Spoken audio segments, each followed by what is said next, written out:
Aquí tenemos a Carlos Manuel Veloz Sandoval. Gracias por el apoyo en este resumen. ¿Cómo estás, Carlos? ¿Todo bien? Todo bien, Horacio, Dios te bendiga. Espero te encuentres bien y toda tu familia también. Muy bien. Nada, viéndote un momentico ahí reflexionando, como siempre, cuando me llega la notificación. YouTube está un poquito complicado, Horacio, con las notificaciones, bastante complicado está en estos meses. Capaz, capaz que con mi canal está un poquito más complicado porque, por ejemplo, mañana a las 9 de la noche voy a estar haciendo un informe especial con mi equipo de trabajo que nos ha llevado un fin de semana entero de trabajo sobre la supuesta desclasificación de su archivo de Epstein. O Sí. cuando hemos hablado, por ejemplo, del terrorismo islámico, la matanza de cristianos en Oriente Medio, la presencia del sionismo en el cristianismo, que están desvirtuando muchos mensajes, entonces posiblemente Eso que tengamos. lo forza mucho el algoritmo también. Aparte de los problemas, eso también impacta mucho. Esos temas que son poco convencionales, pero que también traen cierta polémica y al mismo tiempo cierto baneo, lamentablemente. Nada, Horacio, estoy aquí para compartir contigo. Hace mucho que no le daba la vuelta al canal. Obviamente digo a la plataforma de manera directa, porque sí le doy la vuelta al canal, a los temas, y cuando tú estás en un canal de un hermano protestante, me fascina ver la interacción. Y como tú pusiste el enlace y el título, sube a debatir, esa palabra debatir contigo, a mí como que no me cuadra. O sea, yo más bien lo vería como un intercambio de ideas, aunque haya refutaciones, pero el término como lo utilizan las redes sociales, así debatir, inmediatamente se ve una confrontación ahí cuerpo a cuerpo y un aborrecimiento. Y por lo menos en mi caso contigo no lo veo de esa manera, aunque nosotros pudiéramos tocar un tema y tener ciertas contraposiciones en argumentos que demos. Sí, sí, me parece fantástico. ¿Y cuál tema querías conversar o que vos crees? Recuerdo que yo no soy apologeta ni teólogo, así que lo que yo no sé, pero te decía directamente, esto no es mi área. Lo que es mi área lo podemos conversar. Claro, ¿no? De manera convencional y coloquial hacemos defensa de la mejor manera posible en cualquier tema, porque tú eres un hombre de fe. Y al ser un hombre de fe, en tus convicciones de fe, pues tú vas a defender una postura que tú abraces. Sí, No yéndonos más allá, tú sabes, entrando y que a lo académico y meramente estricto, ¿no? Pero sí me gustaría dialogar contigo para ver tu parecer y si alguna cosa estemos de acuerdo o no, de la unidad cristiana, porque me parece que ese tema de la unidad cristiana, ujú, históricamente hablando, Horacio, ha sido el tema que ha llevado a escollos, a divisiones, a perspectivas distintas, construcciones teológicas distintas que han generado toda una avalancha de batallas ideológicas, teológicas, valga la redundancia. Y yo creo que ese es el tema que divide mucho, no solo a católicos de rito latino, católicos ortodoxos, sino dentro del campo protestante. También se ve esa batalla de ideas, ¿no? De distintas posturas teológicas. Y me gustaría ver tu parecer al respecto de cuál tú considerarías que es la fuente de todo esto. O sea, ¿por qué se da una división en ese sentido en el mundo cristiano, Horacio? bien, Carlos. En primer lugar, gracias por visitar este pequeño espacio y ante todo que Dios te bendiga a vos y a tu familia eternamente, de todo. Te puedo dar una respuesta desde una lectura filosófica y te puedo intentar dar una respuesta a nivel teológico. Sí. Voy a empezar por lo que realmente yo creo algo conocer. No es que sea un gran conocimiento, algo conocer en términos filosóficos. El ser humano está constituido no solo de logos, no solo de conocimiento, no solo de razón. Entonces, si bien tiene una naturaleza racional y por lo tanto en el alma del hombre hay una búsqueda natural de la verdad por su inteligencia y del bien por su voluntad, lo que nosotros a veces llamamos pecado, o podemos llamar error, o podemos llamar mal, o privación del bien debido por la agencia moral del hombre, como puede ser una disputa, una pelea, una mentira, una difamación, Sí. esos males que genera el hombre los genera por error en la inteligencia o debilidad de la voluntad. Sócrates, por ejemplo, hablaría del intelectualismo moral. Cometemos males, como por ejemplo la división entre hermanos, que es un mal, precisamente por error en la inteligencia. Si conociésemos el bien absoluto, no podríamos fallar en la elección. Aristóteles, por ejemplo, hablaría de la debilidad en la voluntad, que es parte de lo que toma, por ejemplo, el pensamiento cristiano, San Agustín, Santo Tomás Aquino, en cuanto que el hombre tiene una concupiscencia, tenemos apetitos concupiscibles e irascibles. Sobre todo los que son concupiscibles nos llevan a querer buscar ese bien próximo y fácil, propio de las pasiones, en desmedro de un bien mayor, que es más propio del orden irascible. Entonces, ahí empiezan a aparecer sentimientos negativos. Por ejemplo, la envidia, celos, el ego. Y a veces sucede, no en el ámbito religioso, en cualquier ámbito humano. Un país quiere dominar a otro, un pastor quiere dominar a otro, un sacerdote quiere dominar a su grey, un laico quiere ser el centro de atención. Y cada uno va viendo en ese contexto, en ese punto, cómo están siempre las disputas, porque son disputas pasionales. Ya hablaba Aristóteles, etos, patos, logos. Tenemos un elemento pasional. ¿Pasión por qué? Porque el ente recibe una actualización externa. Hay un estímulo que nos mueve a, como un hombre si ve contenido que no tiene que ver, tiene una reacción en orden A. Si uno ingiere una sustancia indebida, tiene una reacción A. Se actualiza el ente por ese punto. Eso sería una primera respuesta rápida. Bien, tenemos pasiones que nos llevan a entender que cada uno porta su verdad, cada uno porta su noción de lo que debería ser y quiere en una relación de poder imponer esa lectura al resto. Entonces empiezan a aparecer una serie de divisiones. El ortodoxo, el protestante, el adventista, el testigo de Jehová, el católico tradicionalista, el católico modernista. Empiezan a aparecer divisiones en el orden humano. ¿Por qué? Porque somos humanos. Ahora, si usted me pregunta a mí en el orden teológico, lo que puedo decir rápidamente es ¿por qué están estas divisiones? Y no estaríamos sometidos ante el príncipe de paz, sino ante el príncipe del mundo, que es el príncipe de la mentira y la discordia. Básicamente sería porque, ya lo vemos en la parábola, hay cizaña, está la injerencia del maligno, no podemos desconocer como cristianos que hay un orden sobrenatural benigno y la asistencia y la gracia de Dios, pero que también hay fuerzas sobrenaturales malignas que nos quieren apartar de la presencia de Dios. Esa sería la respuesta más breve. Sí, bueno, tocaste muchos puntos que, aunque parten de conceptos filosóficos, mencionaste a Aristóteles, a Sócrates, el patos, la parte del logos y bueno, todo lo que va desarrollando lo que nosotros tenemos como el alma irascible y el alma concupiscible, ¿no? Tú me vas corrigiendo los términos, esos términos. En realidad, el alma es una sola. Lo que hay son, en realidad, lo que posee pasiones. el alma. Las pasiones que posee el alma, exacto. Gracias, Horacio. Yo creo que eso tiene mucha conexión con lo que dice el apóstol Pablo, cuando dice que aún nosotros estamos sometidos a la carne, aunque ya nosotros pertenecemos a Cristo, y esas pasiones nos presentan con una debilidad en esa naturaleza todavía que mantenemos de la carne, ¿verdad?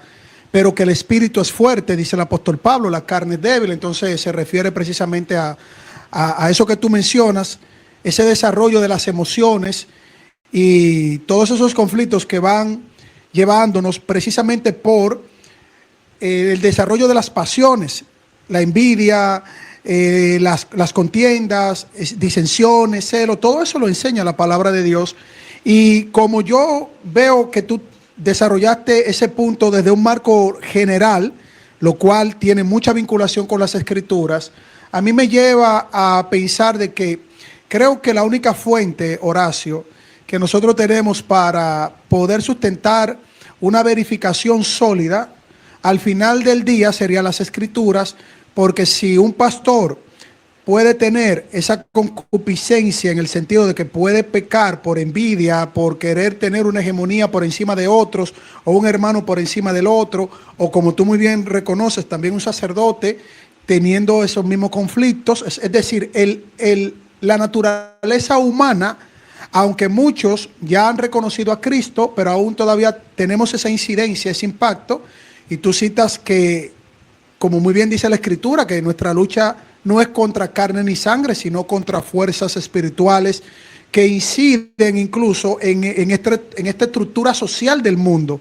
Y por eso las ideologías no solamente son meramente carnales, sino que detrás está lo espiritual. Entonces, desde tu perspectiva también, Horacio, porque creo ahí no hay nada que yo te pueda refutar, al contrario, estoy totalmente de acuerdo contigo, pero desde tu perspectiva, ¿cuál sería la base en términos filosóficos? Y si quieres abordarlo un poquito teológicamente, pero ¿cuál sería la base que un cristiano debería sustentarse plenamente, descansar su plena confianza para entender que estas divisiones se dan y que estas pasiones salen a relucir en cualquier momento en la vida de un cristiano? La base sería la propia fe en Dios. Yo entiendo que, y corregime si me equivoco, que me estás queriendo llevar para el lado de si tenemos que reconocer y descansar en la sola escritura o no. O al menos yo Bueno, estoy entendiendo que me estás llevando para ese lado. Me estás queriendo llevar a... no tanto realmente, pero sería mi base, obviamente sería mi base, tú lo sabes, No, no, pero o sea, desde tu con todo perspectiva respeto, filosófica, obviamente. claro, con todo respeto, Carlos, no te olvides que si bien yo no soy teólogo ni apologeta, pero sí me dedico a la formación en retórica No, tú eres buenísimo en eso, yo sé que tú pero sabes. yo sé que me estás queriendo Claro, llevar para claro. ese lado. Me estás queriendo llevar a decir, bueno, a ver, ¿dónde descansamos? ¿En el magisterio de la iglesia infalible o en la sola escritura? Yo sé que va a parecer. En realidad, en ambos casos, te voy a decir tanto como protestante como católico, que en Sí. ambos casos vas a descansar como cristiano en la fe. ¿Bien? En ambos casos vas a descansar en la fe. Y la fe, como lo expresamos varias veces, más allá que el cristiano tiene una definición de fe que encontramos en las propias escrituras, que es la fe, pero como fenómeno, toda persona tiene fe. El ateo también tiene una fe. Si vamos al caso, la ciencia no puede ni demostrar empíricamente la existencia de Dios, como tampoco puede negar la existencia de Dios. Hay un salto de fe que incluso los filósofos hacemos, aunque yo no me percibo filósofo, pero bueno, que hacemos, que es o abrazás el realismo filosófico y en ese abrazo al realismo filosófico encontrás razones suficientes para creer en todo lo que postula el realismo, o abrazas el inmanentismo y tenés razones para creer el inmanentismo. Entonces, Santo Tomás de Aquino tenía, como Aristóteles, razones para abrazar el realismo. Los inmanentistas, como Spinoza, que era monista, o Sartre, que era nihilista, tenían razones para creer lo que creen. Eso es un salto de fe. Vos me preguntaste a mí, ¿dónde descansamos? En la unidad. Para que Jean Paul Sartre, ateo existencialista, diga, nosotros estamos en la verdad y ustedes en el error, es porque él tiene fe que sus postulados fundamentales son los verdaderos. Y eso es un acto de fe. Para que vos, Carlos, digas, yo estoy en la verdad y por eso puedo hacer un discernimiento. Este pastor adventista, este testigo de Jehová o este católico romanista están en el error, vos descansás en la fe que tenés en las escrituras. Para que un católico diga, nosotros estamos en la verdad y ellos están en el error, es porque descansan en el magisterio, en la tradición, en las escrituras, que son los tres elementos fundamentales que tiene el católico. ¿Me entendés? Sí. Un monista, como por ejemplo Spinoza, cuando postula Deus sive natura, que es lo que marca básicamente toda la filosofía occidental del siglo XVI en adelante, él está descansando en la fe de entender que hay una unidad sustancial en todo el cosmos, como lo hace Hegel también, porque Hegel hereda el pensamiento de Spinoza. Entonces, si vos querés llevar un debate filosófico, te puedo asegurar que la persona no descansa ni en la sola escritura, ni en el magisterio de la iglesia, ni en la naturaleza, ni en la nada. Descansa en la fe que su estructura psicológica depositó en aquello que cree, como vos crees en la verdad bíblica. Pero si yo te preguntase ahora, querido Carlos, y te pregunto sinceramente, ¿vos me podés demostrar a mí que las epístolas de San Pablo, vos podés encontrar el método para demostrarme que son inspiradas directamente por Dios, o tenés fe que han sido inspiradas en Dios? Es un buen punto el que tú tocas, Horacio, y debo reconocer que cuando tú utilizas el argumento de que descansamos en la fe, obviamente esa fe no es fe en la fe, sino fe en el instrumento en el cual nosotros depositamos la confianza, que es lo que tú estás citando. Exacto, si no sería fideísmo, correcto. Por ejemplo, para el protestante, la sola escritura, que ya se ha explicado bastantes veces, que es un principio que nos lleva a entender que internamente, por el testimonio interno documental que posee como información la palabra de Dios, desde los profetas hasta los apóstoles, pues obviamente ahí hay un corpus de información en el cual yo tengo que depositar esa fe en esa información. Cuando tú me preguntas muy bien de cómo yo puedo demostrarte, vamos a decir empíricamente, por algún procedimiento, de que Pablo realmente estaba diciendo que él era inspirado, bueno, yo tengo que depositar mi plena y absoluta confianza y certeza en las palabras de Pablo en sus cartas. Entonces es una fe que yo estoy depositando a ese elemento. Entonces yo digo, bueno, lo único que para mí tiene una razón suficiente, valedera, en cuanto a qué es lo inspirado y qué es lo que me va a mí a servir como marco de referencia, pues obviamente como protestante, yo adjudico mi fe a la sola escritura. Como tú muy bien dices, el católico su fe la va a adjudicar al magisterio, a la tradición oral y a la escritura como tripié. Entonces ahí se da el debate. Sin embargo, todos estamos navegando en el mismo principio y desarrollo epistemológico de nuestra convicción, porque el protestante como el católico creo que intentan hacer epistemología.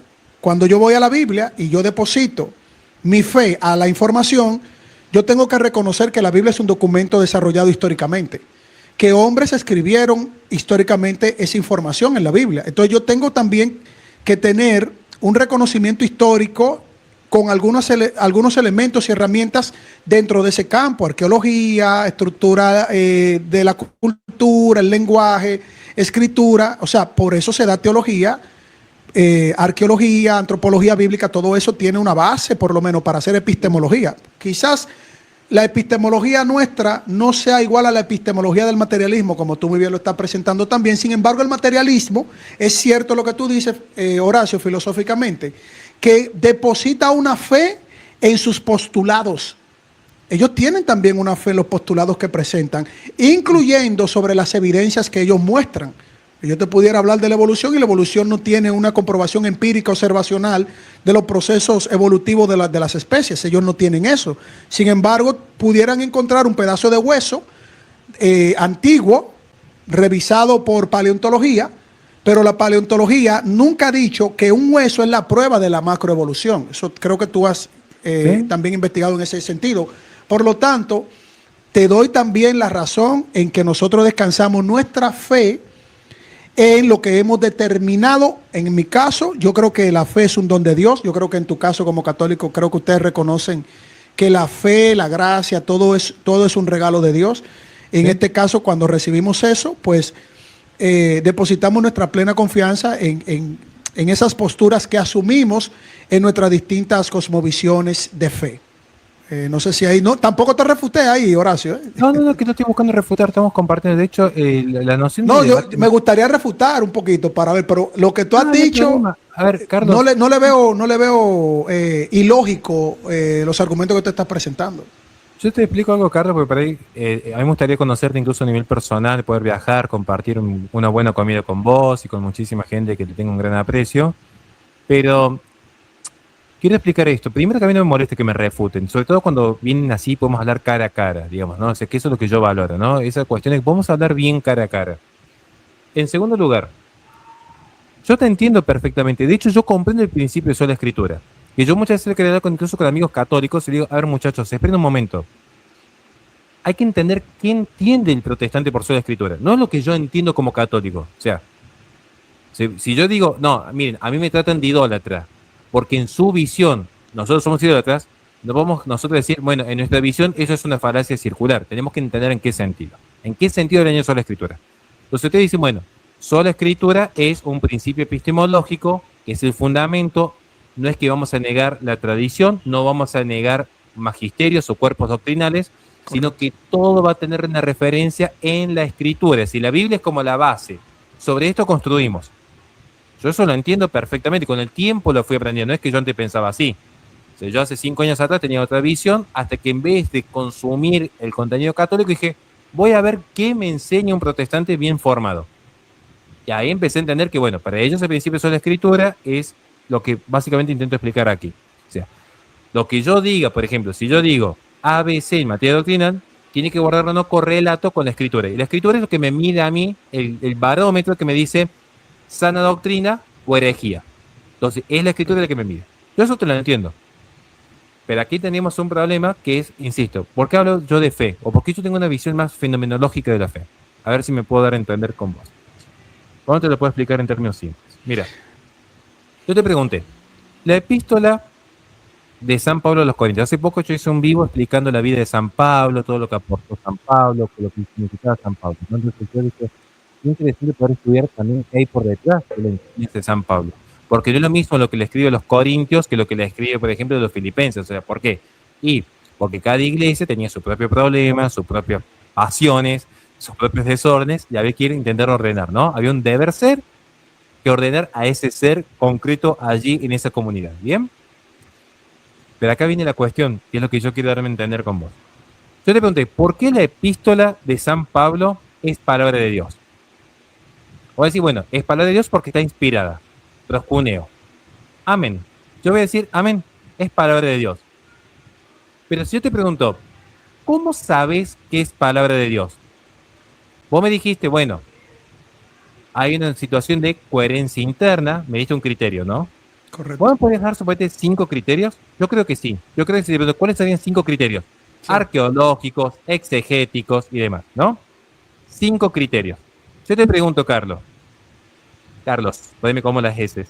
Carlos, estos 5 criterios por los cuales vos me demostrás a mí, ateo, yo ateo, vos me demostrás a mí, estos 5 criterios, exegéticos, hermenéuticos, arqueológicos, antropológicos, de coherencia, son los que me permiten identificar que el Evangelio según San Juan es palabra de Dios. Yo te voy a decir, bueno, vamos a ver. La pregunta es, estos criterios, los que vos quieras tomarme, ¿salen o no salen directamente de la palabra de Dios? ¿O los criterios son externos a la palabra de Dios? Es decir, yo voy a la Biblia me dice que el criterio que tengo que tener es arqueológico, hermenéutico, me dice que tiene que ser antropológico, o ese criterio antropológico, hermenéutico, exegético es un criterio externo a la Biblia. Eso es lo que yo te preguntaría a vos para entenderte. Es muy buena pregunta porque los ateos me la hacen cada vez que yo debato con ellos o interactúo con ellos en algún medio. Fíjate que los criterios no se le aplican únicamente a la Biblia. Todo documento histórico, tú lo sabes, Horacio, tiene una aplicabilidad en los criterios. Ahora, dentro de los criterios que hemos construido, ahí vuelvo y te doy la razón, hay un salto de fe. Es decir, hay un depositar una confianza en que la batalla de Waterloo fue tal cual como un cronista lo narró en un momento determinado de la historia. Yo tengo que confiar en ese escrito si yo quiero realmente aceptar que la batalla de Waterloo pasó de esta manera. Lo mismo con Genghis Khan, lo mismo también como Alejandro Magno, etcétera, etcétera. Y un paréntesis de ternura, un aporte ahí, que yo sé que tú también estás de acuerdo conmigo. El personaje mejor testificado en la historia de la humanidad es Jesucristo, Totalmente de acuerdo. Con una cantidad impresionante de documentación histórica, no solamente interna de los cristianos, sino también externa, que no son cristianos. Entonces, creo que eso forma parte de un criterio sólido a favor de los cristianos, a favor de lo que creemos en Jesucristo. Pero cuando tú me dices si la Biblia internamente pudiera validar alguno de estos criterios, bueno, mira, si yo voy a Salmo, que no recuerdo exactamente, pero te lo voy a buscar en breve, que dice, la suma de tu palabra es verdad, tu palabra es verdad, y también utiliza el término de perfecta. Si yo le creo al salmista, si yo le creo al profeta, así como yo le creí al cronista que me habló de Alejandro Magno, pues yo tengo que reconocer que de quien se está hablando en ese documento, que es de Dios, pues tiene que ser un ser perfecto, un ser que no comete errores, un ser que la misma Biblia internamente, el documento interno que habla de él, le está dando una identificación y le está dando una cualidad a ese ser que está mandando a esa persona que lo muestre. Entonces ahí hay un criterio. ¿Qué me dice la Biblia de ese ser? Bueno, que es perfecto, que la suma de todos sus escritos, de las personas que dice ese documento que está tomando para darle a conocer, pues entonces ahí me da un criterio que nosotros le llamamos, tú me ayudas ahí, Horacio, creo que el término es correcto, académicamente, el testimonio interno. O sea, hay un testimonio interno en toda documentación, y luego tú haces un contraste histórico con todo lo que se escribió de ese ser durante 1500 años en distintos lugares con distintas personas que no se conocían. Yo creo que el cristianismo a nivel de criterios y de procesos históricos cumple los requisitos, llena el aval. Ahora, ¿dónde hay un punto delicado para mostrarle al ateo? Bueno, el ateo va a pedir, obviamente, la prueba empírica dentro de la concepción materialista o el naturalismo metodológico, que tú conoces la filosofía del naturalismo metodológico, te va a pedir una evidencia o prueba directa de ese ser que mandó a escribir sobre él. Entonces, ningún cristiano le va a llevar a Dios a un laboratorio para que vuelva y haga una carta. Entonces eso ya entraría en el campo de la lógica, del razonamiento filosófico, de por qué ese Dios pudiera o no pudiera existir, y hay otros elementos, otros factores históricos para nosotros poder presentar la plausibilidad de la existencia de ese ser que mandó a escribir lo que nosotros vemos y depositamos nuestra fe en esos documentos, Horacio. Totalmente de acuerdo. Y como está subiendo otro amigo más, para también puedes escuchar a alguien más, pero totalmente de acuerdo. Pero nuevamente vamos a ver lo que me preguntabas a mí, Carlos, al inicio, por lo cual subimos a dialogar. No creo que sea esto un debate. Y por cierto, disclaimer, gente, esto se lo digo a Salvador. Si quieren reaccionar a un video mío, yo no le ando metiendo copyright a nadie, ni siquiera los que me critican. O sea, no tengo problema con eso. O sea, sé eso, lo que es, cuesta eso, un eso canal. es verdad, eso es verdad. Entonces, no me distorsionen, no me anden tapando. Lo tengo que decir, lo digo sin problema y chao. O sea, este canal está desmonetizado, lo que juntamos acá es para caridad y nada más. Entonces, digo por si quieren hacer reacción después.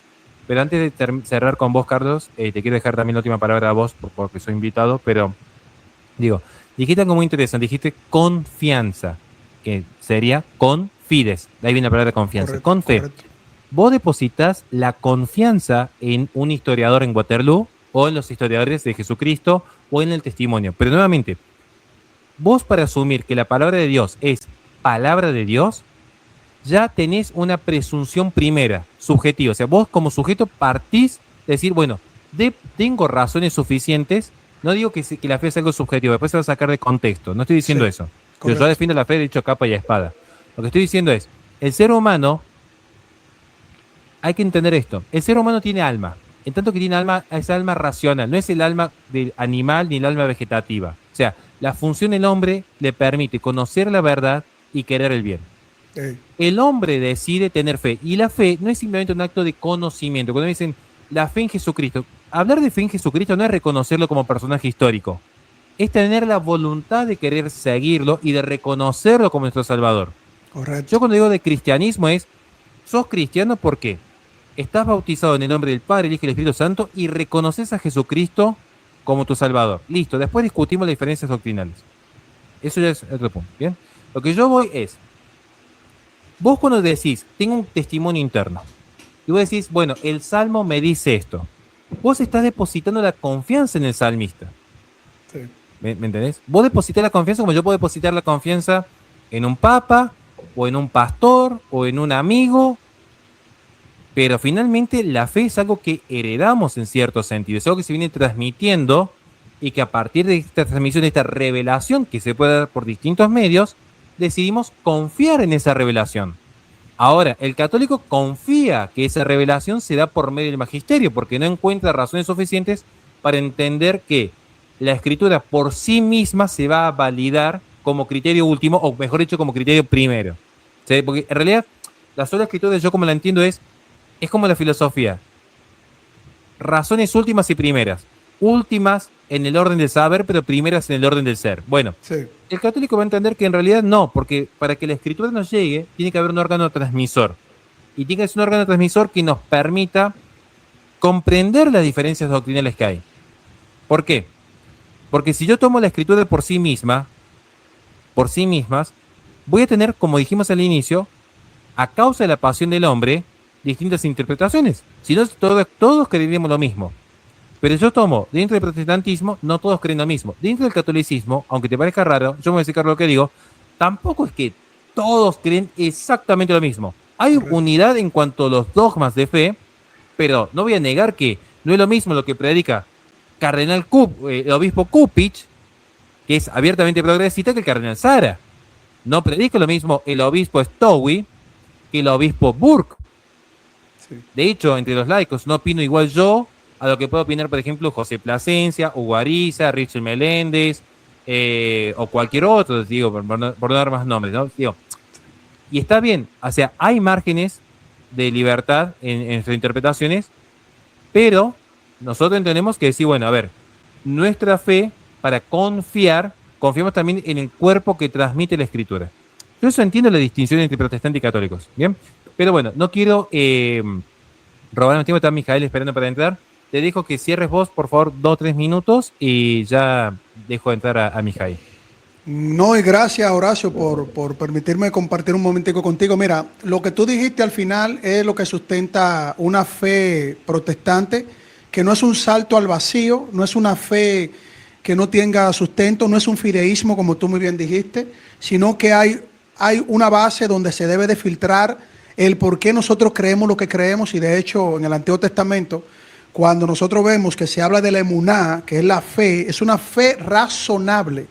Es una fe racional, es una fe que tiene características de evidencia. Por eso nosotros podemos ver que a lo largo de la historia, la arqueología, la paleontología, antropología bíblica y todo esto, en algún sentido, en algún momento de la historia, ha mostrado que Cristo y lo que se dice de él y anterior a él tiene una fortaleza académica. Es decir, no es simplemente hablar de un personaje que no se sabe realmente de él, ni qué pasó con él, ni quién fue él, etcétera, etcétera, sino que lo que dice la escritura de él tiene peso. Entonces, cuando yo te hablé de los procesos, yo no te dije que mi fe se sustente en los procesos, sino que mi fe tiene respaldo en esos procesos, no que mi fe depende de esos procesos, porque el día que alguien salga o toda la academia se suma a decir, Cristo no resucitó, la tumba, encontramos un cuerpo y aparentemente todo apunta a que ese es Cristo, el hijo de José y de María, que se pensaba que María lo había concebido por obra del Espíritu Santo, pero no, yo no le voy a creer a la academia jamás.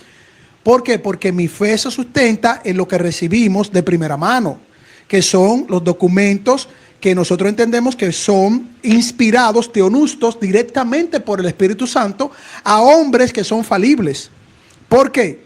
Porque tú muy bien lo dijiste, los protestantes se equivocan, tienen distintas posturas. ¿Quién tiene la verdad última en una u otra posición teológica? Pero también los sacerdotes, pero también el magisterio en su historia ha mostrado discrepancias. Un papa discrepando con otro, Honorio y el monotelismo frente a otro papa, una excomunión de un papa frente a otro papa, Concilio de Trento versus Concilio Vaticano II, progresistas versus conservadores, etcétera, etcétera. Entonces, lo que yo veo más sustentable a la luz de lo que dice el apóstol Pablo, que la fe es la certeza de lo que se espera y la convicción de lo que no se ve. Esa fe que dice el apóstol Pablo descansa en la palabra directa de Dios. Y el salmo que te cité fue el Salmo 119, que habla de que la suma de la palabra de Dios, no dice la suma de tu palabra, que habla de la escritura, más alguna tradición que aparecerá en el futuro o en el pasado o en ese momento cuando el salmista estaba hablando, sino la suma de tu palabra para descansar en lo que Dios había revelado a esos profetas y luego lo que habían recibido los apóstoles. Por eso, los protestantes, y qué bueno que tú sientes ese respeto, aunque tú como católico, obviamente tu fe la descansas en ese tripié, como buen católico, y es respetable, pero qué bueno que tú reconoces que la sola escritura no es un salto al vacío, no es algo ciego, no es algo medalaganario, hay algo del por qué ese principio nos lleva a entender que solo Dios es infalible, que solo Dios no se equivoca, y que solo Dios produce esa información que quedó plasmada, y yo digo que es histórico porque son eventos históricos, son personajes históricos, y es un libro que ha trascendido la historia hasta el día de hoy, de que Dios es el único que puede en su palabra darnos esa fuente para ir a ver qué sucede y por qué las divisiones, etcétera, etcétera. Horacio, gracias por el tiempo que me concediste y Dios te bendiga, ¿eh? Dios te bendiga, con gusto. Mira, hay muchas cuestiones que no ahora por tiempo no podemos debatir, pero que es interesante, porque el tema que dijiste, digo, no quiero entenderlo mucho, pero hablaste de aun cuando todo fuese en contra de la escritura, vos seguirías defendiendo la escritura. Correcto. Pero ahí si vos te apartas del proceso, ahí sí estaríamos en un fideísmo. No, Precisamente, recuerda que los procesos son falibles. Yo nunca dije que los procesos sean infalibles. Yo dije que si apareciese en la academia y todos se pusieran de acuerdo en decir, pero me estás escuchando. entonces yo no es que yo me aparto de los procesos, sino que los mismos procesos yo los filtro por las escrituras.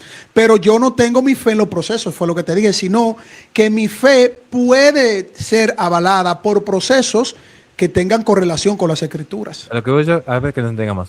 Si yo digo, yo tengo fe en la escritura, o no, yo pongo toda mi fe en la escritura, y yo me hago Totalmente. solo la escritura. ¿Estaríamos de acuerdo, sí o no? Si yo digo, me hago protestante y tengo fe en la sola escritura, y solo en la escritura, o sea, como único elemento, ¿estaríamos de acuerdo? Bueno, ¿Sí o no? realmente fe en que la palabra de Dios es la única fuente infalible. Bien, yo tengo fe No en la- el principio como tal, sino en lo que proyecta el principio como tal. Porque para mí es un dogma de fe que Dios es el único infalible. Si un protestante me dice, no, ¿sabes qué? Hoy me di cuenta de que Dios no es el único ser infalible, no es el único que no se puede equivocar. No, ahí yo digo, bueno, entonces tú tienes otro camino. Pero para mí es un dogma que Dios es la única fuente de autoridad infalible, el único que comunica, teonustos, que produce, que inspira, que sopla infalibilidad desde su información, no el ser humano. Ni siquiera los apóstoles yo lo veo como infalible. Yo veo infalible la información que los apóstoles plasmaron porque viene de Dios. Es como un secretario. Es como un secretario recibiendo una información tuya, es tu información, el secretario está escribiendo una carta, pero la información que tú diste al secretario es la infalible, no el secretario. Sí, te entiendo. Yo Ok. te digo, si yo pongo, entonces, esa información, ¿dónde está plasmada? En la palabra del Señor, en la escritura. En la escritura. Entonces yo te pongo la Biblia en la mesa y me dirías, bueno, aquí yo deposito mi fe, en lo que esto está escrito, en lo que escrito está. ¿Estaríamos de acuerdo, sí o no? Correcto. Bien. Esa escritura que llega a tus manos, que llega a tu conocimiento, eso que vos podés leer, eso que vos podés internalizar, porque el conocimiento implica internalización de la forma sin la materia. Esta es la concepción más básica de conocimiento. Cuando vos internalizás esa forma sin la materia, ¿bien? Sí. ¿Cómo haces sin caer en el fideísmo de quiero creer porque simplemente quiero creer, para poder creer separándote del proceso que te llevó a tener esa palabra del Señor en tus manos? Muy buena pregunta. ¿Sabe por qué no es fideísmo? Porque hay un proceso histórico interno en las escrituras y hay un proceso histórico externo, pero en armonía con las escrituras. Por eso, cuando tú ves los primeros cristianos, qué pensaban, cómo hablaban, qué creían, cuáles eran las disputas que se daban, y tú lo verificas a la luz de la escritura, tú haces una correlación y una armonía en los mismos procesos históricos. Por eso la sola escritura como principio no te desecha los procesos históricos. Ahora, hay una gran diferencia entre procesos históricos de los primeros cristianos a que venga una academia ahora y secuestre, como sucedió en el siglo XVIII, que tú lo sabes muy bien, todo el materialismo metodológico que trató incluso de abordar los puntos teológicos para impactar lo que ya se reconocía en los primeros años. Entonces, dentro de esos criterios, nosotros al reconocerlo podemos ver que la fuente primaria es la Biblia, y como fuente primaria uno hace una comparativa. Cuando tú vas al catecismo, el propio catecismo de la Iglesia Católica dice que la iglesia está al servicio de la Biblia. Si está al servicio de la Biblia, entonces los procesos también tienen que estar sustentados en qué fue lo que dijo Cristo, los apóstoles y los profetas, más que lo que haya dicho Ireneo en contraposición a Ignacio de Antioquía, por ponerte dos figuras importantes de la historia. Bueno, dejamos ahí, Carlitos. Que Dios te bendiga. Hay mucho para ti, pero está justo Mijail, no quiero dejar más acá por mi amigo, pero me gustaría seguir algún día el diálogo con vos, querido, donde vos quieras, en tu canal, cuando quieras, podemos Sí, dialogar. claro, claro, un privilegio Y, para mí, Horacio, claro. y que Dios te bendiga mucho y muy feliz Navidad y que el Señor te encuentre en alegría y en Si paz.